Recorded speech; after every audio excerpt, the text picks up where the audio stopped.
Eu quero tecer comentários agora, buscando a sua atenção para o seguinte tema: o declínio do Evangelho no fim dos tempos. Jesus nos advertiu que no fim dos tempos o amor se esfriaria de quase todos.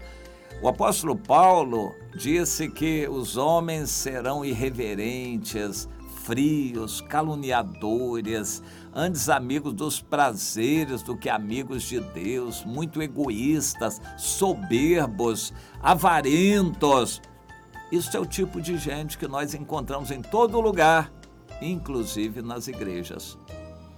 O ser humano do fim dos tempos, a fé vai se esvair de quase todos. Os crentes estão andando pelo que veem, eles querem dinheiro palpável, eles não querem promessa, nem uma fé invisível, eles querem algo palpável, visível, eles não querem promessa de salvação, muito menos de galardão futuro, eles querem a bênção aqui e agora. É uma situação assim muito interessante, o cumprimento disso tudo. E eu quero comentar alguns artigos que eu vi aqui, que me chegaram, que, por exemplo, nos Estados Unidos, alguns institutos de pesquisas fizeram, algum tempo atrás, algumas pesquisas desde 1977. Eles verificaram que a confiança nos líderes religiosos começou a declinar, a cair. Em 1985, pouco mais de 30 anos, a confiança era de 67%. Não é muito, mas também não é pouco. A população, de modo geral, 2/3 da população confiava nos líderes religiosos. Alguns anos depois, mais perto de nosso tempo, uma outra pesquisa indicou que aquela confiança desabou, caiu para 37%. Ou seja, hoje apenas um pouco mais da terça parte da população acredita nos líderes religiosos nos Estados Unidos.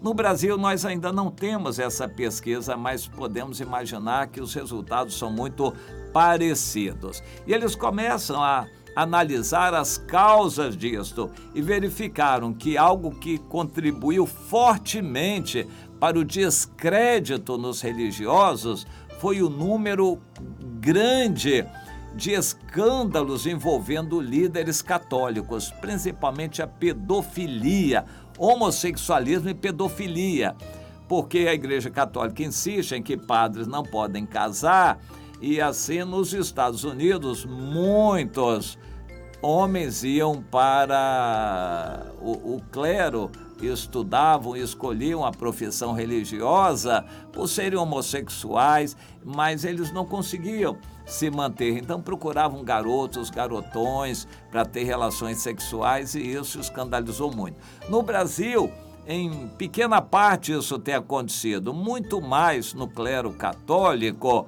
é o contrário, é adultério mesmo, procurar padres, procurarem mulheres da paróquia para terem relações de adultério. Isto é quando acontece no Brasil, mas na maior parte dos casos isso não virou escândalo. Mas no meio evangélico, nos Estados Unidos, é o que acontece no Brasil também. A multiplicação de pregadores neopentecostais que querem pregar a bênção, milagres, profetizar maravilhas, enquanto eles não têm padrão moral praticamente nenhum, também fazem o que os filhos de Eli, Ofni e Finéias faziam, ou seja, eles vão pegando as mulheres que vão lá na igreja e se aproveitando da situação com as mulheres, atrás de dinheiro, enganando as pessoas. Esses escândalos neopentecostais têm trazido muita lama e sujeira para o bom nome do Evangelho nos Estados Unidos, que já não é mais um bom nome. A confiança nos religiosos caiu muito. Charlatães acontecem lá, existem lá, como cá também. Mas existem pastores fiéis que ainda estão diante de Deus. E eu leio então um comentário aqui do pastor Abner Ferreira sobre isto. Ele, comentando essa situação, diz: olha, uma das lições deixada pelo apóstolo Paulo em 2 Coríntios 10, de 12 a 14, é que nós devemos lidar com o orgulho da maneira adequada. Nós não devemos nos gloriar fora de medida, mas ter um espírito de humildade. Apesar de ter plantado tantas igrejas e evangelizado tanta gente, o apóstolo Paulo tinha consciência de que ele não deveria se orgulhar além da reta medida que Deus deu. Ou seja, ele tinha consciência de que estava edificando o reino de Deus. Ele demonstrou a importância da autocrítica, sabendo que nós não somos superiores a ninguém, mas servos do Senhor. A vaidade pode ser altamente prejudicial à imagem de um líder cristão. Portanto, é preciso ter cautela e respeitar os limites da liderança, sabendo que nós não somos senhores feudais e que a nossa autoridade espiritual tem certos limites éticos. Eu vou repetir. Quem escreveu isto, essas últimas palavras que eu li, pastor Abner Ferreira. Quem é pentecostal sabe quem é este homem. E ele lembra, então, esse perigo que os pastores e líderes correm de se sentirem os tais, porque tem um monte de gente na frente deles ouvindo, até bravatas que eles estão contando, coisas que não tem nada a ver com a Bíblia. Ele lembra isso, que esses líderes estão sendo tentados continuamente, e o que Satanás mais gosta é de pegar esses líderes, fazerem com que eles caiam e então escandalizar o evangelho. Bom, fica a lição. Se está acontecendo, contra fatos não há argumentos. Nós não vamos mudar essa situação. A fé vai continuar diminuindo, a confiança, o amor vai continuar se esfriando. Isto é o quadro do fim dos tempos. Já estamos muito próximos do arrebatamento e nós não vamos mudar, nós temos que nos prevenir. Agora, você não ser enganada, não ser enganado por líder que prega bonito e que tem 3, 4 mulheres e por aí afora e gosta de andar de carrão e de luxo. É claro que essa não é uma situação bíblica aprovada por Deus. A humildade convém. Agora, a ingenuidade também não convém. Você tem que ser mais crítico, mais crítica com relação aos líderes. Observe a vida deles. E um outro comentário aqui, outra pesquisa feita nos Estados Unidos, que os jovens, há tempos atrás, há 50 anos atrás, eles saíam da igreja, se afastavam na juventude, iam aproveitar o mundo, mas depois eles voltavam. Aos 30 anos de idade, eles voltavam. E essa geração encheu as igrejas, mas ultimamente eles fizeram uma outra pesquisa e verificaram que isso não funciona mais. Os jovens que saíram há 20, 30 anos da igreja não voltaram mais. É irreversível essa situação. As igrejas, então, de modo geral, na média, nos Estados Unidos, estão se esvaziando e a taxa de cristãos na população está caindo. É a mais baixa da história, está caindo bastante. As pessoas estão se afastando da igreja. Na Europa, já se afastaram.